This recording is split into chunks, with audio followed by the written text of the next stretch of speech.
হাজীগঞ্জে পূজা মণ্ডপগুলোতে চলছে উৎসবের আমেজ। বিশেষ প্রতিনিধি মোহাম্মদ শাহাবুদ্দিনের রিপোর্টে বিস্তারিত।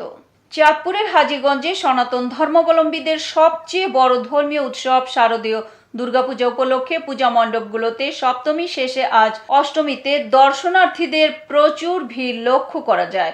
সনাতন ধর্মাবলম্বীদের সাথে কথা বললে তারা বলেন, আজ অষ্টমীতে এখন আমাদের অঞ্জলি চলছে এবং অঞ্জলি শেষে সবাই প্রসাদ নিচ্ছেন।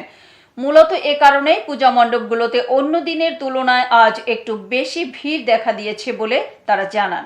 হাজীগঞ্জের শ্রীকৃষ্ণ সেবাশ্রমে সেই রকম একটি চিত্র লক্ষ্য করা গেছে।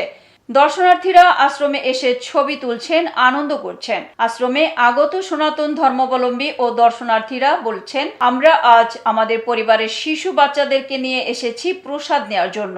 এছাড়াও শারদীয় দুর্গাপূজার নিরাপত্তাকে কেন্দ্র করে আইনশৃঙ্খলা বাহিনীর পর্যাপ্ত পরিমাণ তৎপরতা চোখে পড়ে। এতক্ষণ সঙ্গে থাকার জন্য ধন্যবাদ। i1 টিভি নিয়মিত আপডেট পেতে ভিজিট করুন আমাদের ওয়েবসাইট, ফেসবুক, ইনস্টাগ্রাম ও ইউটিউব চ্যানেলে।